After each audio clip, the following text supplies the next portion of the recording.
Sa mga naghahanap po dyan guys ng smartphone sa halagang 3.5 lang po na presyo, baka sakaling nakita nyo po ito pong si Itel Billion B50s. Guys, bigyan ko po kayo ng ilang dahilan para wag nyo pong bilhin ng smartphone na to. Unang dahilan po, naging 3.5 po yung presyo ng smartphone na to is dahil naka 3GB RAM lang po siya.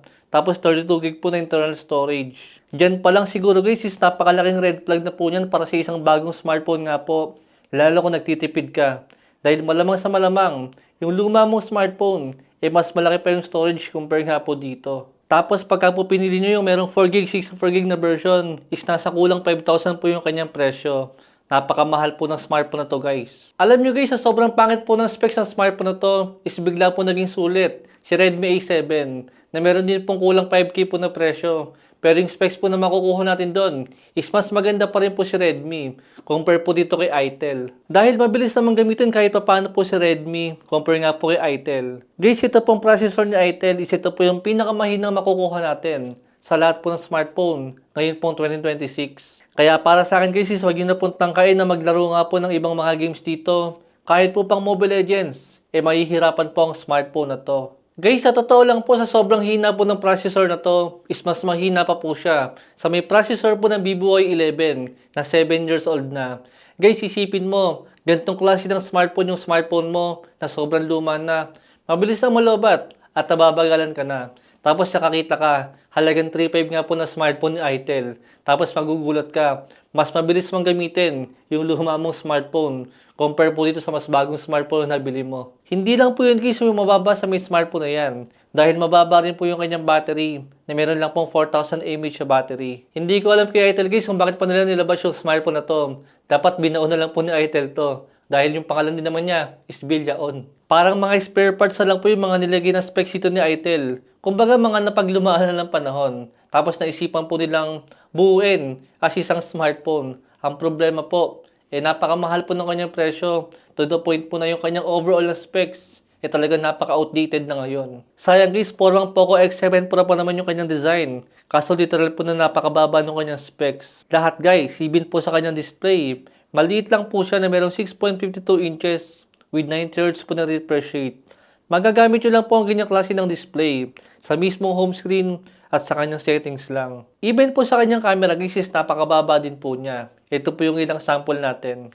Meron siyang 8 megapixel na main camera at 5 megapixel po na front selfie camera. Kahit dito guys, hindi na po maaasahan ang smartphone na to. Guys, yung 3.5 po na presyo ng smartphone na to or around 4,000 nga po na presyo. Magdagdag na lang po tayo ng 1,000 pesos or 500 pesos. Guys, makakabili na po tayo ng overall mas magandang specs nga po sa may smartphone na to. Actually guys, meron pa nga po mga smartphone ngayon na nagsisale. Nasa around 4,000 lang.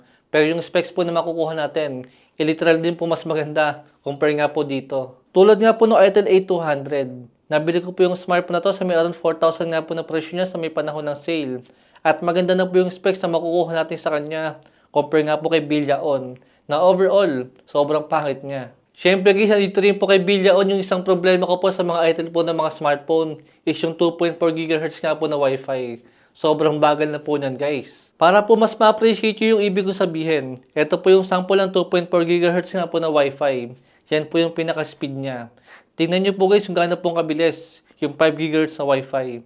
Yan po yung sample natin. Napakalaki po ng difference nila. Pero sa bagay guys, hindi naman na problema yan dahil alam naman ni Itel na hindi rin po tayo magda-download ng mabibigat na games nga po rito or mga files nga po na medyo malalaki at matatagal i-download. Kaya yung Wi-Fi natin, talagang pang Facebook lang at pang download lang po ng mga application.